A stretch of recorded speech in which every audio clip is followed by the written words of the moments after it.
And they use their tail as counterweight to be able to make sharp turns at such high velocities. And cheetahs, they are the only cats that can change direction mid-air to try and follow their prey, which is pretty cool. And notice her spotted coat. Well, that helps cheetahs blend in really well because they can run really fast, but they can't last that long. They are susceptible to overheating. They expend a lot of energy running that fast. So they want to stalk their prey. They want to make sure they're going to be able to catch what they're running after because they're in natural environments here in our version of Africa. And I see a lot of animals already from here, but I'll talk a little bit more about them as we get closer. So you can see them a little bit better. Where'd the balloon go, Papa? So if you turn your attention over to the right-hand side, you might be able to see a Grevy zebra up against the fence there.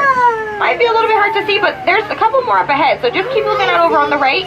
You should be able to catch a glimpse of at least one of them. But these Grevy zebras, they are the largest. Check out the horns on that cattle. They can grow to be as long as 6 feet in length, tip to tip. And that's about as long as the bench that you're sitting on. And we do have a couple of more of those around, so I'll point them out so we can all see them a little bit better. And if you notice the birds that are in our marsh habitat, they're towards the middle to eat all the carcasses that other animals leave behind. They're known as the cleanup crew.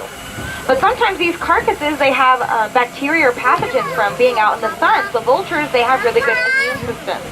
And they have these enzymes in their stomach to be able to break the wetsuit, helps repel that water.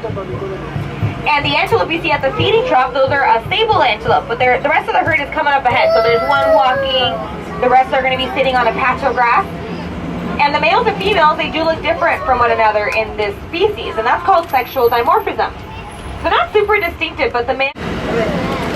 And we do have some more cool animals coming up as well. We also have a time limit, so I will try to talk about all the animals as much as we can. But you are going to be served, but also to clean their feathers. And it's called preening when you see birds cleaning their feathers. So I see a couple of preening over on the left. What these moms do is they'll tuck them away when these babies are born.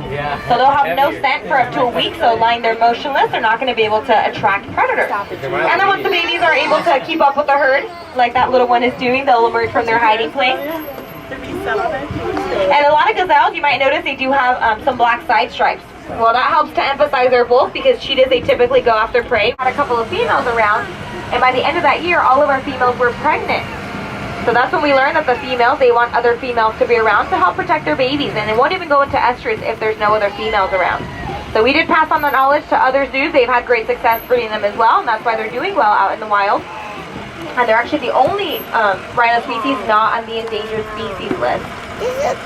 And then, so the giraffes you see over on the right, those are a different species than the ones we saw before. These are called Uganda or Rothschild giraffes. And we do have a couple of babies. They're getting big already, but we do have 4 total, all under about 9 months old. We have 2 boys and 2 girls. So you'll see one up ahead. I'll scoot up a little bit.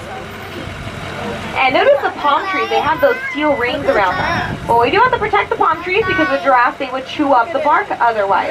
But as you can see, it doesn't stop them from trying. They'll sometimes lick at the bark through the steel rings. I see one doing that right now. You see out here with the canopy gets a chance to feed these giraffes. So that's what they're doing right now. They feed them the long acacia leaves. But these